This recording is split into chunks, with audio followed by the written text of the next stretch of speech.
Welcome to the Reality Check with Charles Butler here at Red State Talk Radio, as well as TalkStreamLive.com. Well, they're streaming live. It's 1 o'clock here in Chicago, 2 o'clock in New York, which means it's 11 o'clock out on that left coast, that wiki-wacky left coast. You know, I was surfing the internet, going through my selection of papers, New York Times, Wall Street Journal, Washington Post, Washington Times, Washington Examiner. Then I switch over and go to London, look at the London Examiner, and this great blog here, The Guardian, this bastion of liberalism. It's bad, but it's not that bad. Anyway, they're talking about Donald Trump's trip to London next week. And London, by the way, folks, is one of my favorite cities. I know London like the back of my hand. There's nowhere that I can't go in London and drive myself, let alone, take a cab or a tour or anything like that. I really love London. London and Paris were my two cities overseas, or in Europe, I should say. Love Italy. Love those women in Italy, especially. That dark hair, those brown eyes. Lord have mercy. And that's why George Clooney got him one. Okay. But with that said, London, Trump's going to go to Downing Street and meet with Miss May, Theresa May. She had invited him over after the inauguration, but the feedback, the dissidents, the vehement reaction to her returning the hospitality that Mr. Trump had extended her just didn't translate for some Londoners who wanted to get out and protest. I love what Donald Trump's doing. See, I was Donald Trump about 30 years before Donald Trump. I've been talking about the trade disparities. I've been talking about all of these issues way before. Sorry about that noise in the background. I hate when they do that. And they just let it drone on and on and on. These people have nothing else to do. Listen to that. It's just pathetic. Anyway, that's what I get for living by a firehouse, right? But anyway, as you can see, well, you can't see. Maybe I will flick over there one day, but I guess Tuesday I had the show set up so you were looking downtown at the Michigan Bridge and the Trump Tower. In fact, or Tribune Tower. I think I'll set that up next week or over the weekend again. But look, so Trump's going to 10 Downing Place, and look, when you go to 10 Downing, it's not like the White House. I mean, it's a small, kind of condo apartment building in this government structure. And I tell you, this was before 9/11. You could kind of walk in there and peek and look, but today you can't do that, especially as a black man, because they may think I'm Arab. People who haven't traveled know that, no, I'm a black American, and you can really tell the difference between people and where they're from. Like I can tell Polish people from Irish people, from English people, from French people, from Italians, from Spanish, from the Kakistan people. Now, you don't know anything about those Kakistans, do you? But I do. I was talking about those stands and the oil that they have, which is one of the reasons why we're in Syria and Afghanistan, because that's part of those stands. We know about Afghanistan, but there's Tajikistan, Uzbekistan, and Quebec. I mean, there's all these. There's about 8 of them, and we call them the stands for short. STANS. You should look that up. It's just really interesting, the history of that region and the history of those people, and how ethnic they tend to be. We fought a couple of wars and participated in a couple of wars over there, Herzegovina, Bosnia, Serbs, all of that stuff, man. It's really interesting. But anyway, Trump's going to attend a gala dinner at the Blenheim Palace in Oxfordshire. And those of you who are not familiar with Oxfordshire, he's going to hold talks with the prime minister at her Czech country retreat in Buckinghamshire. Wow. Both places are where protesters can be kept out of sight and earshot. I love it. Later on in the week, President Trump's going to meet with the Queen Elizabeth, one of my favorite queens. And she is so little. She's about 4 feet. She looks like a little, kind of a walking puppet or something, because she's really little. So is Prince Philip. It's interesting that Charles is regular size and the boys are regular size, but the Queen is very, very small, and so is Prince Philip. But later on, I think on Friday, Trump's meeting with the Queen. Then they said details about his trip to Scotland are private, because it's a private element of the official visit, and he'll spend part of it playing golf. Thank God.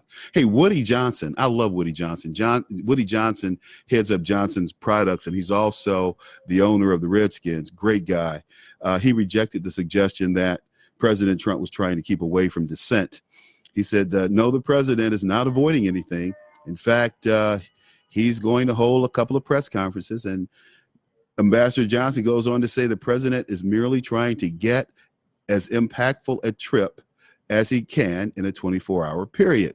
And he will be using London as a base during his visit. In fact, he's going to be staying over at the embassy at Regent's Place. I took my daughter over there once, and we took pictures with the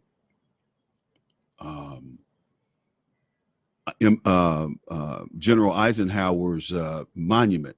Eisenhower wasn't much on monuments. In fact, he did not want monuments in his honor, much like Grant. Grant didn't want monuments to him depicting him as a great warrior. And Eisenhower was the same way. In fact, there are only, I think, 2 monuments or statues of Eisenhower around, and one of them is in London, and it's a great statue. If you haven't seen it, it's a great statue.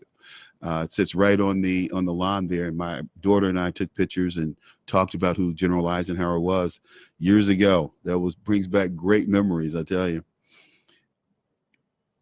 The visit with Miss May is very interesting, and is one in which it has been delayed indefinitely, and because the president did not want to be met by protests, and that's, he's going to get protests. That's who he is. But this black tie dinner at the Blenheim Palace should be outstanding. That's where Winston Churchill was born, by the way, for those of you who don't know. Winston Churchill, interesting guy. We had fun with him yesterday. Had fun with some folks yesterday talking about that. Hey, look. This is another great article. It's called "China Will Not Tolerate the U.S. Military on Its Shores." Who do these people think they are? We're supporting their economy. And I say that all the time. See, China is an export economy. Why is China an export economy? Because its people can't consume what it makes. They are peasants. They make $2 to $3 a day. They raise the rates from $1 to $3, and that's why many American companies are now coming back, because with the cost of moving over there, relocating, then shipping the items back and paying these people, transportation costs have gone up, labor costs have gone up. So companies are moving back for several reasons. Not only the fact that Donald Trump is talking about tariffs, but more importantly, the costs have gone up. These are business people. They're smart people. They know what's going on. So with that, we're going to talk a little bit about, that's a boat blowing, folks, on the river. We are on the river, and we have a fire station right over here, and we have a river right here, the Chicago River, and it is green. It's not St. Patrick's Day, and it's green, okay? The question is, why? Because it is.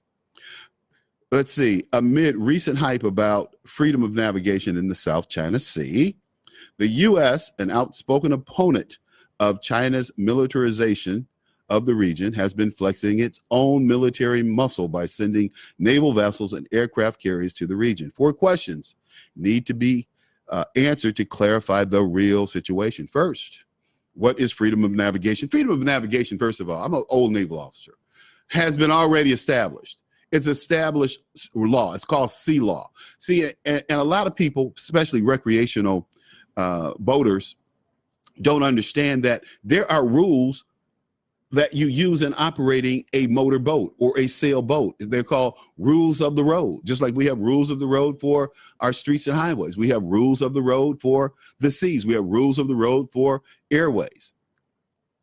Fortunately, I know all of those because I'm a certified or a licensed commercial pilot. So the question is, ships navigating in territorial waters of countries other than their own must meet the innocence passage requirements of the United Nations Convention Law of the Sea. And that means not using force or threatening use of force, and not engaging in military exercises or intelligence gathering. So if you want to gather intelligence, I think the territorial waters are either 3 miles or 10 miles. Let me look that up right quick. It's either 3 miles or 10 miles, international territorial waters. I hadn't looked at that in a while because I hadn't been doing any international territorial waters issues. I can tell you about airspace, but let's see, boundaries, types of waters, yada, da, da, da. Let's see, how far out is international waters? Let's see. That's an interesting question. There are a few exceptions. 24 miles, generally 24 miles. So I was wrong. 3-2, no, it says 24 miles, international waters. What are laws in international waters? Where are territorial waters? Okay. Territorial waters are 12 nautical miles. Okay. All right. Got it. But so we've been having issues with China and the international waters issue. And if you operate in international waters, especially bringing military ships in, that, you have to notify the nation and get permission and all that. So the freedom of navigation is not an absolute freedom to sail at will. The U.S. Freedom of Navigation program should not be confused with the freedom of navigation that is universally recognized under international law. The former is an excuse to throw America's weight about whenever it wants, claims this Chinaman who's writing in the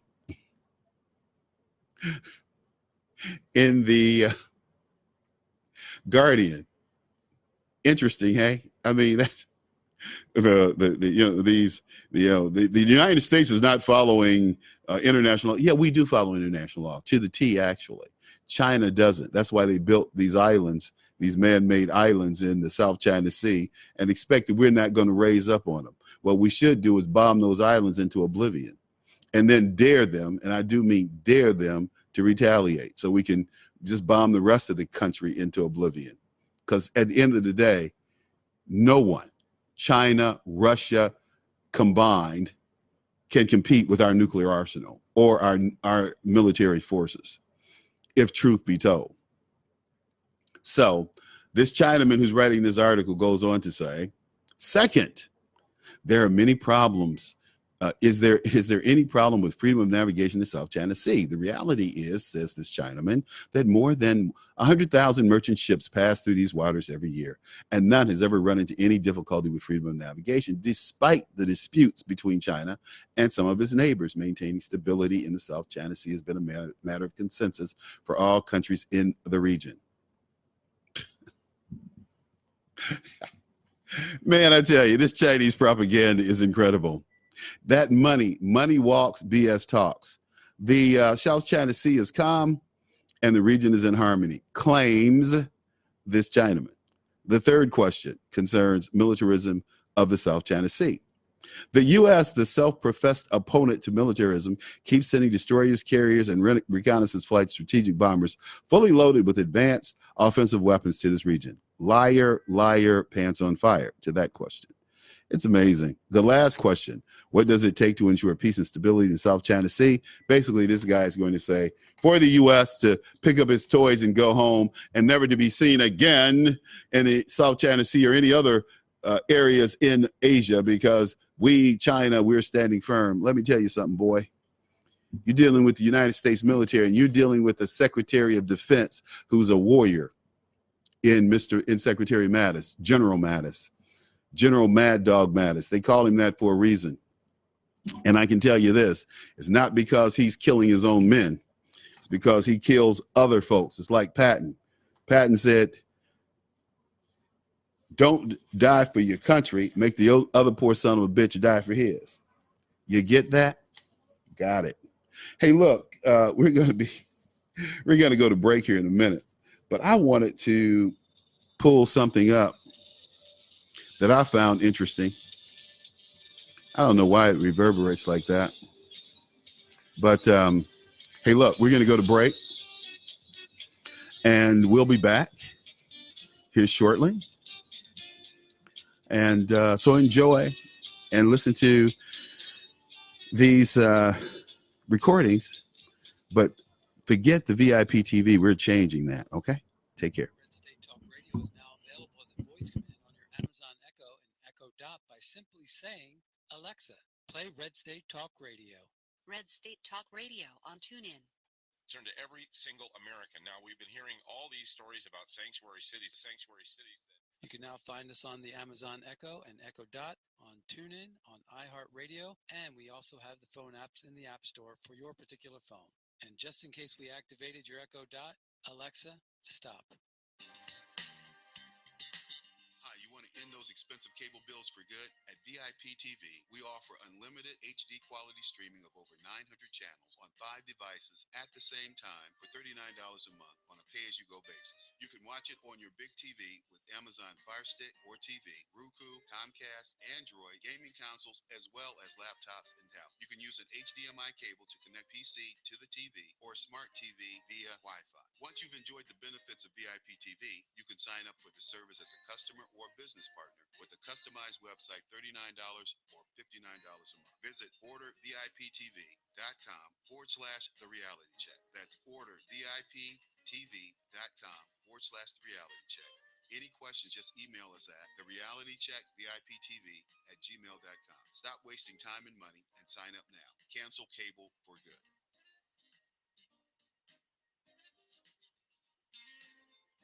Hey, this is Leonora Cravota from Red State Talk Radio for My Pillow. I used to have trouble sleeping. My Pillow changed all that. I now fall asleep within moments of my head touching my pillow. That's how comfortable My Pillow is with its patented interlocking fill. My Pillow stays cool and does not go flat. Plus, it's machine washable and dryable. My Pillow has a 10-year warranty and a 60-day comfort guarantee. My Pillow is also the official pillow of the National Sleep Foundation, and it's made right here in the USA. My Pillow is now offering Red State Talk Radio listeners a 4-pack special with 2 premium standard or queen pillows and 2 go anywhere pillows. That's 4 pillows for the price of 1. To take advantage of this special offer, call 1-800-961-9194 and ask for promo code Red State. That's 1-800-961-9194, promo code Red State. Put sleepless nights behind you with My Pillow, the most comfortable pillow you will ever own. For the best night's sleep in the whole wide world, visit mypillow.com.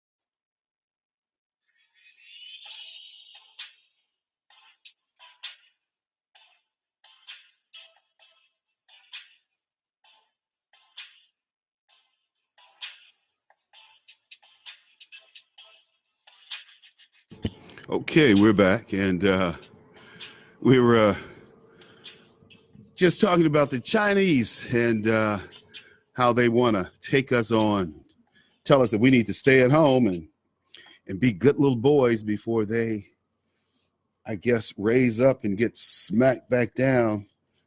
Because at the end of the day, we are Americans, and at the end of the day, we don't. And I repeat, we don't take any prisoners. I was just talking about prisoners. I was just looking for an article and just had it of a young man. We're talking about liberals and how wacky they are. Here we go. Yeah, here we go. You know, I print these things off during the day and save them, print them off day and night. We're going to have a guest coming on with us in a little while to talk about the climate change issue and talk about the EPA situation with Scott Pruitt. Scott got himself in a little trouble there, and you know, people tried to focus on him, but the guy who's taking over his place is just as ruthless, is not more ruthless in terms of regulation elimination than Scott Pruitt. So it's all good. But what I want to talk about today, before we bring on Tony Heller, is a young man who was defending himself, and he got 18 months in jail for stabbing one of his attackers. 3 juveniles attacked this man, and he's 21, and he received 18 months in jail for defending himself. See, that's what liberals do. I don't like liberals, and I don't like liberals for this reason. They hate strong black men, first of all. They hate men, second of all. And white guys, you can't do anything right. So, that's this liberal thing that's going on. This man is defending himself against 3 attackers, and because he stabs a guy and they take off, somehow he goes to jail. The paper reported that Mr. Sumter, who's a young man who was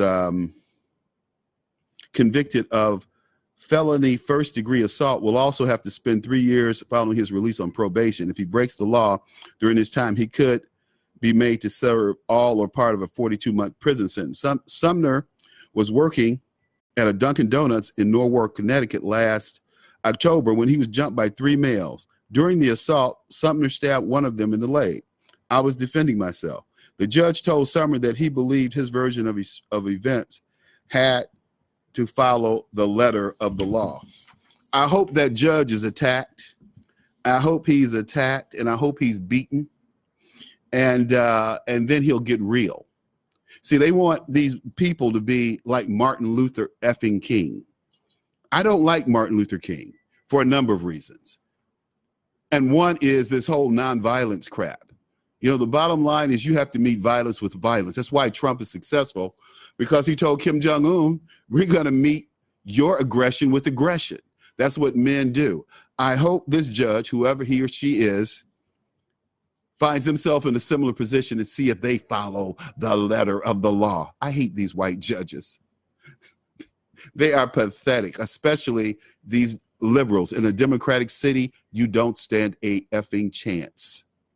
Excuse my language. I try to keep this PG because some people listen to the show over their radios. So look, under Connecticut law, this is how messed up Connecticut law is. Assault victims cannot use deadly force. Well, he didn't stab the guy in the heart. He didn't stab him in the neck. He didn't stab him through his eye socket, trying to get to his brain. So you can't use deadly force if they were able to retreat from the attackers. By contrast, 27 states, most notably Florida, have passed so-called stand your ground laws because of these liberal judges who talk about retreating like a coward and running. I'm not running. I don't know how to do that. I don't know how to run and defend myself. So when I'm confronted and I decide to engage someone, we're going all the way. Now, these judges need to be removed from office. Better yet, though, see, to teach them a lesson, all they have to do is be attacked and beat one time. And so let me finish with this. They passed, notably, 27 states have passed so-called no stand your ground laws, which enable citizens to use force in self-defense if there's a reasonable belief of a threat. I mean, 3 guys jump on you. What you supposed to let them beat you? I hate these judges. I hate them, especially the women judges. They're the worst. These liberal women judges are the worst. They need to follow some jurisprudence and some common sense, but that's not the case. This young man, I hope that somebody picks up his case, takes his case, but they probably won't, because he's not like Martin Luther King, and he didn't just, turn the other cheek. I hate that crap. Turn the other cheek. I hate that crap. Like a little sissy. We've become such a sissified group today. We've become such a sissified country, I tell you. My boy's gonna call in here shortly. I think, yeah, he's calling. Liz Peak, my girl, Liz Peak. I should have called her and asked her to come on, but we just traded text messages, which is cool because I just want to kind of blow through things today. Liz Peak did an article at Fox News. She wrote an article. It says, Democrats are furious about Trump and the Supreme Court. They only have Obama to blame. I love it. So I texted her a message, and I said, "Hey, Liz, your article was right on. It was perfect." And she got back to me, of course, and she said, "Merci," and I said,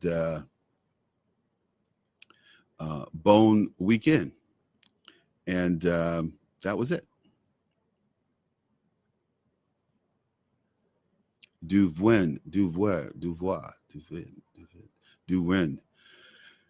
You're welcome, Duwin, and Bone weekend. Have a good weekend. Okay, Bone weekend.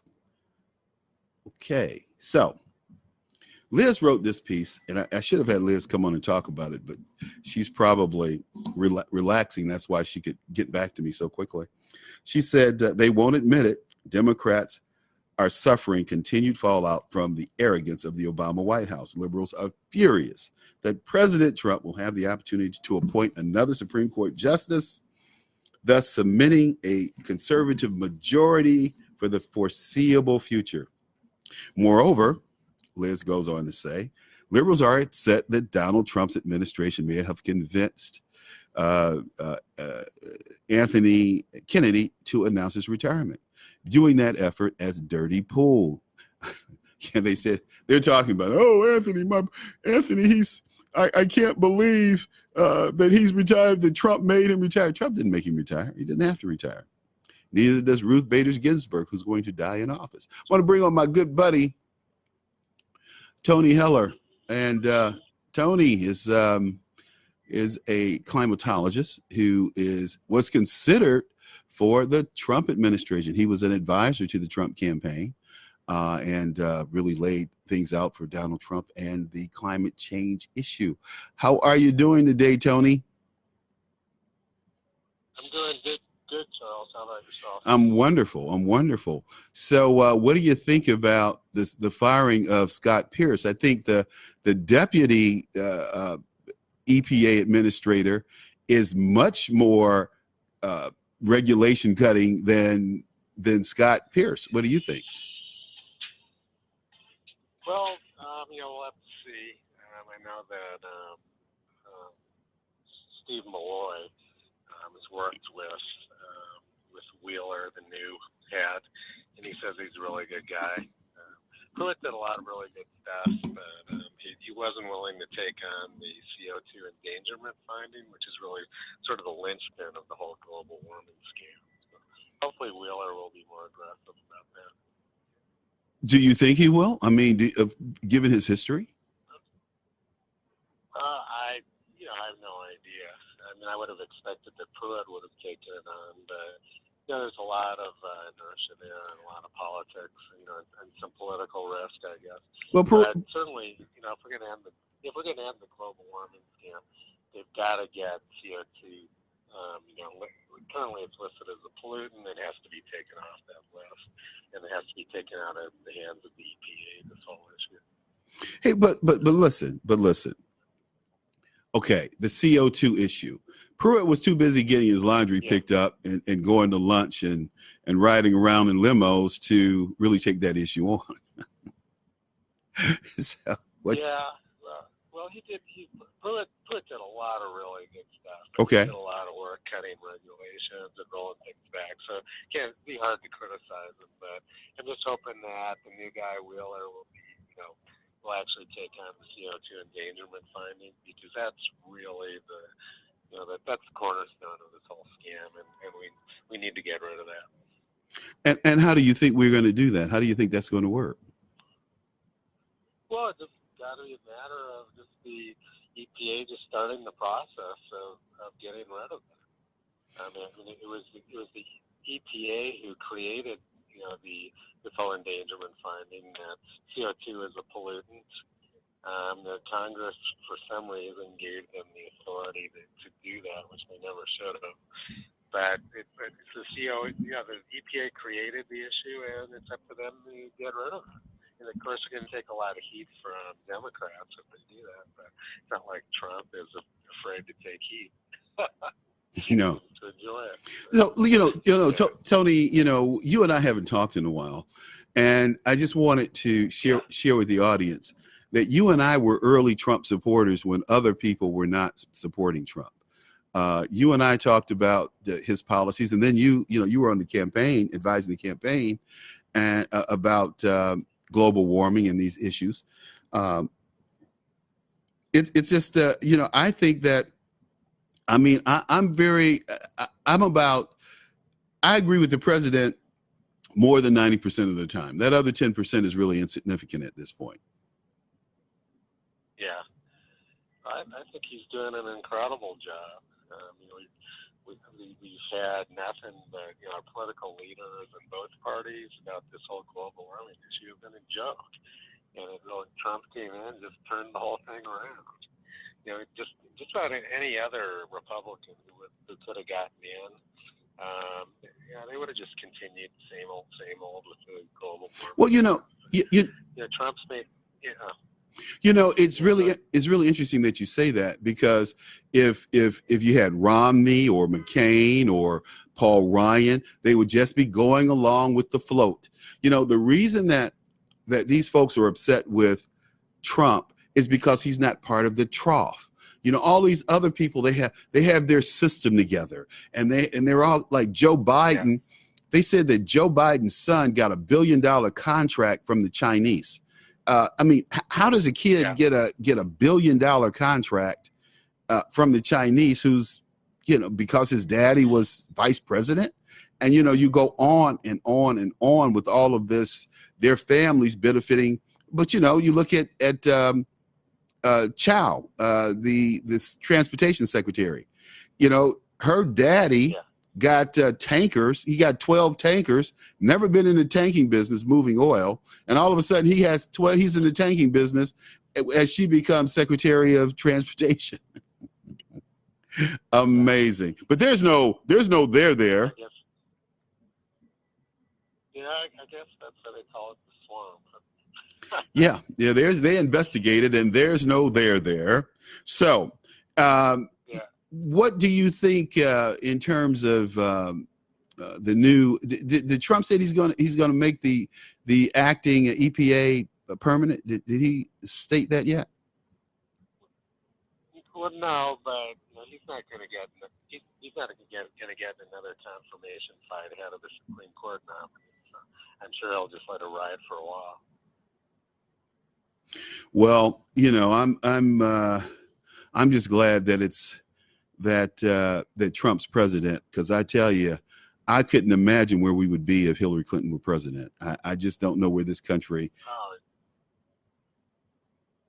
Go ahead. Yeah, it'd just be awful. So I'm getting a really bad echo coming back at me here. It's a little hard to hear what's going on. Let's see. But, Trump's been great. Do me a favor. If you're getting an echo, do me a favor. Hang up. Call back in, and that usually gets rid of it. Okay. All right. So we're gonna hang up. We're gonna let Tony call back in, and that usually gets rid of the echo. Boom, boom, boom, boom, boom, boom. But I tell you, man, it's I'm glad that we have somebody at the EPA who's going to deal with the real issues of the EPA, which are, doing what we need to do in terms of eliminating these regulations that are not really helping us at all, but hurting us. And those regulations. Hey, Tony, is this better by any chance? Yeah, I'm not hearing any echo now. Good. Hey, so this is the deal. So I remember you and I were talking, and we were talking about this guy who claimed that we would be rowing up to the Washington Monument come 2010 or something like that. And that really upset me because I used to go running around the Washington Monument, literally. And, it does set up on a hill. So, I'm thinking, oh my God, the Smithsonian is going to be underwater. This is going to be horrible. How do we prevent this? I didn't know any better. And then Tony Heller comes along and educates me that that's not going to happen. Well, it hasn't happened. It's far from happening, actually. Well, this whole, they lie about sea level just like they do about everything else. If you look at the actual tide gauges along the East Coast, they all show a pretty steady rate of sea level rise since the time Abraham Lincoln was president, around somewhere in the range of 3 millimeters per year. And it's actually not even due to the oceans rising; it just has to do with the land sinking. Is what's going on. Okay. So it's pretty. It's just a total scam. There's been no indication that sea level rise is accelerated. There's been absolutely no indication that humans have had any impact on sea level rise. James Hansen, the guy who started the whole global warming scam before Congress 30 years ago last month, he predicted that lower Manhattan would be underwater by 2018, which is this year. And I'm pretty sure that hasn't happened. I was in New York not too long ago, but it seemed like things were still above board there. Hey, look, when you're in New York, next time you're in New York, if you like French cuisine, you should give me a call. Because I have a great restaurant there. It's called La Battue Herb, the Drunken Sailor. And it is really a... Go ahead. Hello? Yeah, sounds good. Yeah, man, they have the best French onion soup. They have the best mussels. Oh, God, their mussels are so good. I just go in there and get a bottle of wine and a bucket of mussels and just sit down and relax. And then if I'm still hungry, I may order dinner. But a bowl of French onion soup and mussels, I think that's a pretty good meal. Yeah, a lot of times I just go into restaurants and order mussels for the whole meal. Hey, but look, Tony, what do you want to leave us with today about the EPA or any of the latest global warming issues? Well, the big thing going on right now is all this fake news about record heat and heat waves are getting worse, which is just complete garbage. If you actually looked at the United States historical record, the frequency of heat waves and the intensity of them has plummeted literally over the last century. Prior to 60 years ago, the U.S. had much worse heat waves. In fact, on this date in 1936, it was 121 degrees in North Dakota. Can you imagine that? No. That's completely incomprehensible now. And during the summer of 1936, Wisconsin had temperatures of 114 degrees. They had like 10 days in a row of 100 degrees. Wow. Thousands of people died in the heat. We had very bad heat waves in July of 1911. Terrible heat wave killed thousands of people in New England. It was 100 degrees from California to Maine. 1913, on July 10th, 1913, California hit 134 degrees. That was the hottest temperature ever recorded on Earth. But if you look at the frequency and intensity of heat waves, they've dropped off quite a bit. And actually, the last few decades have been the coolest on record are summers in the United States, close to them. And the frequency of heat waves has dropped off to near record lows. Wow, that's interesting. You get all this fake news. You get a hot day or two, and the fake news. Oh, it's getting worse. It's not based on any actual information. It's based on superstition, propaganda, misinformation. Oh my God! And it's pretty annoying watching all this because we've been really lucky about having not having really bad heat waves, and the same thing with hurricanes. The United States over the last 13 years has had the quietest 13 years on record for hurricanes. But if you listen to the news, listen to CNN, you think they're getting worse than getting to these huge problems. Okay. It's been quite the opposite. Tornadoes are way down, hurricanes are way down, heat waves are way down, okay. Droughts are way say that. In 1934, July 1934, 80% of the U.S. was in a massive drought, Mm-hmm. and the crop, there was huge, massive crop failures. In 1988, in July of 1988, the Mississippi River basically dried up. Commerce on the Mississippi River stopped. Mm-hmm. Since then, it's been really wet. Mm-hmm. There's lots of water, and the Midwest hasn't had any bad droughts. We're having a record corn crop. You know, people complaining about, oh, it's global warming, it's getting worse. We're all gonna die. So we're gonna die of thirst. The crops are gonna fail. Then we're seeing the exact opposite. Everything they claim, we're getting the exact opposite. Wow, that's amazing. One more thing. One last thing I want to leave you with is you can hear that the Arctic is melting and the ice is disappearing. There's all supposed to be. Yeah, I just heard that. By this year or last year. Yeah. Well, Arctic sea ice volume, according to the Danish Meteorological Institute, is third highest in the last 15 years. Right? And what's the name of this institute? It's the Danish Meteorological Institute. That's the official Spell weather it. agency of Denmark. Spell it. Just Danish, D-A-N-I-S,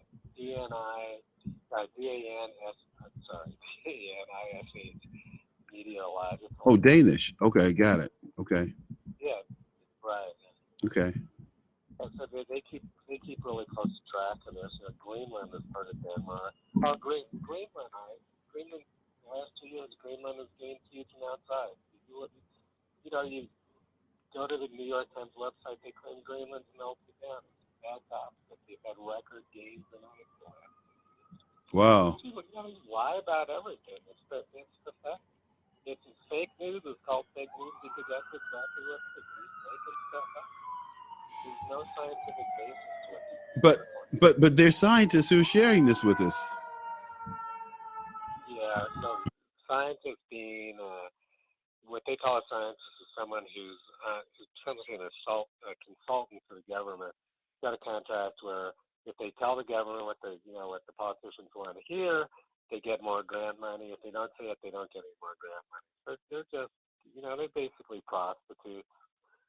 Just saying, cranking out whatever information the people are paying for and want them to say. Wow, amazing.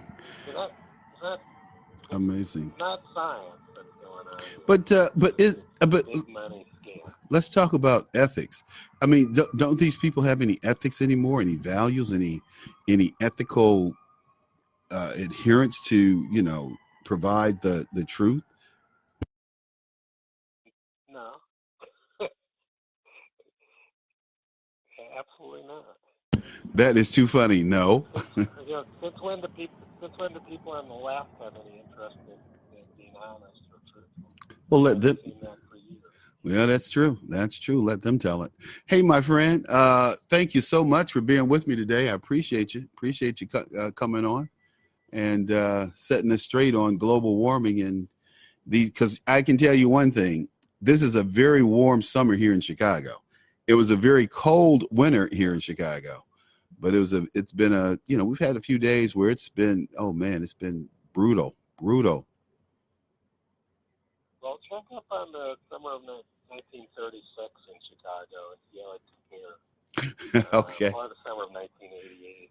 Okay. I think you'd find that it's actually been pretty darn cool compared to some, past summers. I believe you. I believe that. I believe you. I believe that. Thank you so much, though, for being with us. I appreciate it, Tony. Tony Heller, folks. Yeah, thank you.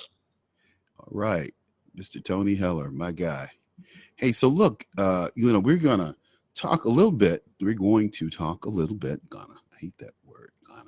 We're going to talk a little bit about President Trump's policies on race. Now, how could I not talk about this? Okay. See, my thing is, I think that this will force these politicians to provide, or it should provoke these parents to get on these politicians about providing quality education to their children, especially here in Chicago, since we spend so much money on education. I think our teachers are the They're either the third or the seventh highest paid teachers in the country. I didn't say in the state, in the country. And we have the worst children, the worst test scores in the country. And test scores aren't always an indicator of success. Let's be clear about that. So the Supreme Court has ruled over a series of cases that universities may use affirmative action to help minority students. However, when they talk about minority students, whenever they talk about affirmative action, they want to talk about blacks. Well, that's all fake news. Blacks aren't being helped by affirmative action. We're talking white women, we're talking Asians, we're talking Latinos. They're the ones who are being helped by affirmative action, not blacks. That's why I've said time and time again, and I've said this for like the last, Art Fletcher, who was the father of affirmative action, died in 2005. So I've been saying this, and we've been saying this for about the last 18 years, that, how can I say this? I want to end affirmative action. I want to have school systems, and I want parents to sue school systems. Sue them. Our tax dollars are being squandered. Our time's being squandered. Why do we have a guy? We have a guy here who's running for governor. His name is J.B. Pritzker. Now, I like J.B. as a person. I don't like his politics. I like Bruce Rauner. I don't like, he's the Republican governor. Guy has been a total bust. He doesn't get how you get things done as governor. You don't sit back and say, well, I'm the governor. Like, he ran a private equity firm, and, people sucked his kneecaps because he made them a lot of money. But that didn't happen when you're governor. See, because everybody's elected. And the governor has three things, like the president, that he can do. He can ask for a law, he can veto a law, or he can sign a law. That's about it. He can lobby for laws, but the governor or president doesn't make laws. Executive branch doesn't make laws. It comes from the legislature. Legislature is why it's called the legislature. Okay? So, J.B. Pritzker is running these articles. Oh, JB's made sure that our children have breakfast programs. And who does he put as the breakfast program recipient?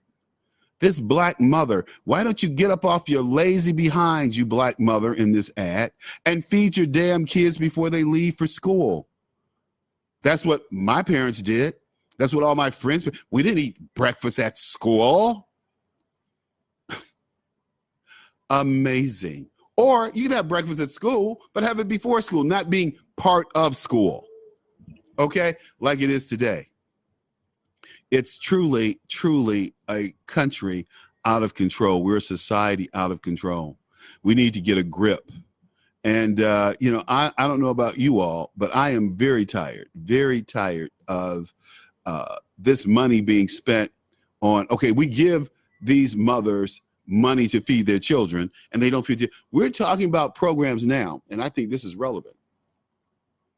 Kind of getting off the race thing, but I think this is relevant. We're talking about making college students food stable, because they say a lot of college students are food unstable. We got plenty of surplus.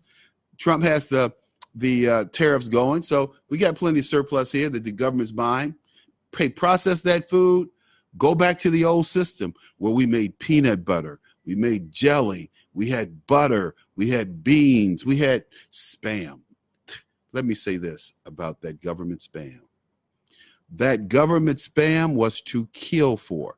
The Spam that you buy in the store is about, on a scale of 1 to 10, 4 compared with the government Spam that was made. That Spam was so good. And my parents weren't on welfare, so we had to get it from the neighbors who happened to be on welfare, who were out of a job in 1958. I love that Spam. God, it was so good. And it was it's like peanut butter. You had to take it and you open it with a key, right? Around the can. The can had a key on it. You twisted the little key, and if you messed around and broke the key or broke the seal that was turning the metal strip, then you had to get some pliers and pull that bad boy off. Now, that was an experience in manhood, because in those days we had real tin cans. Today we have aluminum cans. In those days we had real tin cans. And my measure of being a man and being in manhood was trying to take a tin can and squeeze it. Because my dad, his hands were very strong because he used them all the time when he's working every day.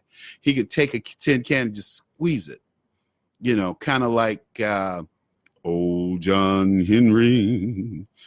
Those of you who know anything about American lore know who old John Henry was. He's a great American hero who happened to have been a black man, very strong, powerful black man.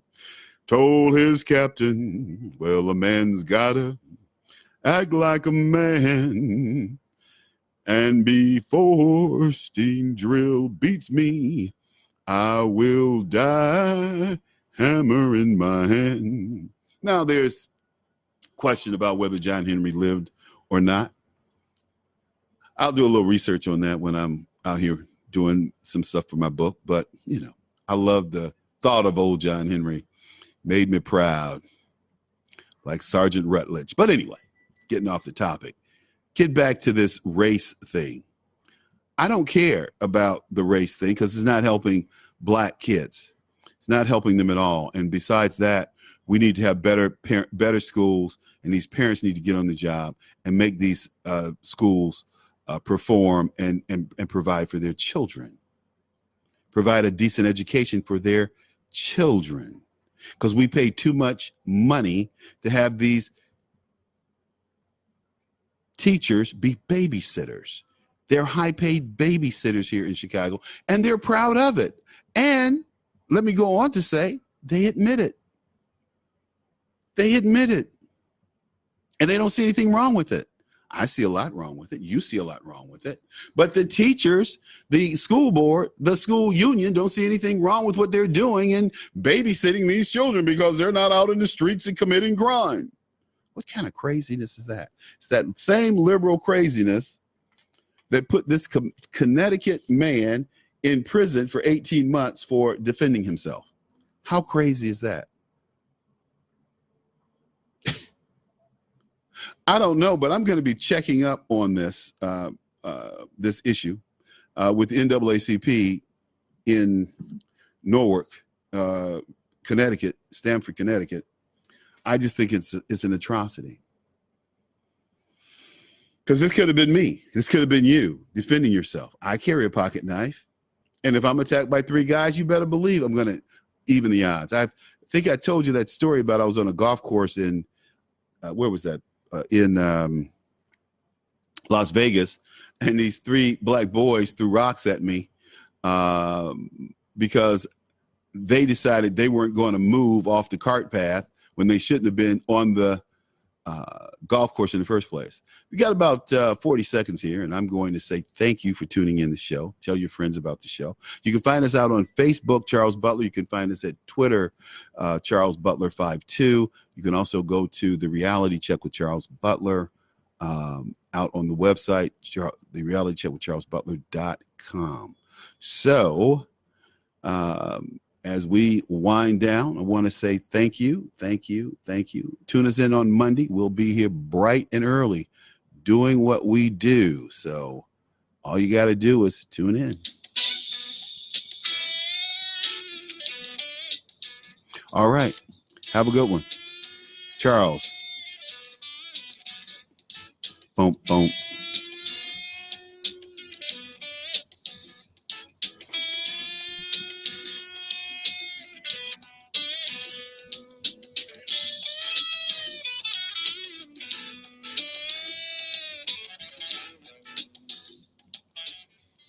Okay, folks, we're off the air with Red State and TalkStreamLive.com, but we're still taping the show. We're still doing our thing out here on Facebook, and we will continue. I'm going to kind of wrap up the story I was telling you about being on the golf course when these 3 black kids started throwing rocks at me because first they were going to whoop my butt, okay? And when I pulled a golf club out, one of the kids said to me, and I quote, "Oh, you're going to use a club, huh?" I said, "Well, I think 3 of you and me and the golf club are about even. It's an even fight, don't you think?" And so then they start throwing these big rocks, and I started throwing rocks back at them. See, violence gives you, if I had retreated and tried to hide and call the police, wouldn't have worked. So I called the police, and pro shop anyway. And, they came out and the cops were circling the golf course looking for these kids. And I would have pressed charges against them because I wanted to teach them a lesson. Because this is a lesson that they needed to learn before they really got in trouble. And they may have caught me on the golf course with my gun. Now what happens? You're throwing big rocks at me. And I mean, these rocks were the size of a baseball, literally. And these weren't young boys. These kids were anywhere from, I don't know, I would say 14 to 17. They were in high school. So we're not playing here. And the fact that they would challenge a man, I would never think to challenge a man. And this is what happened. I'm driving up a hill, an incline hill, really. The tee box is on the top of the hill. This black boy was standing in the path. Now, the cart path had about 6 inches on each side to get you up the hill. He's going to stand in the cart path instead of off to the side. I acted just like I didn't see him. And he said, "Are you going to hit me?" I said, "Man, I didn't even see you." I did, but I saw him. But he should have got out of the way. "Are you going to hit me?" He expected me to stop for him. But see, that's the mentality that these people bring and these politicians have fostered because it creates chaos and stupidity in the populace. How many times have you seen jaywalkers just walk? I had a man last night, just walk right between two cars right in front of me. And I had to yell at him and say, "Hey, dude, what you did was real dangerous and kind of stupid." And he looked at me. I said, "This car, I got great insurance." I mean, is he in that big a hurry? No, he's just stupid. Democratic ran cities are the worst in the country. Lawless, except when it comes to enforcing the law against black law-abiding citizens. And sometimes white law-abiding citizens, but mostly black law-abiding citizens. They let the criminals ride down the street blasting their music, but they stop Sally Homemaker because her lights out in the hood. I mean, really? Man, it is incredible. But we're gonna deal with all that in the miseducation of the Black American. We're gonna deal with all that. Hey, look, I am going. It was a great 4th of July. You had a great 4th of July. I hope you're going to have a great 4th of July post 4th of July weekend, and as we say in French, bon weekend. Ha ha. Thought I was going to say something like bon samedi. That's good. Have a good weekend too. But bon weekend is also French for have a good weekend. Okay. All right. Look, I am going to sign off, but you have a good weekend. I'm going to have a great weekend, and I look forward to having you come back on Monday, checking us out, being right here, doing our thing at Red State Talk Radio. I'm going to bust out a new talk show on a new station here in Chicago. So stay tuned as that develops. Okay? Take care.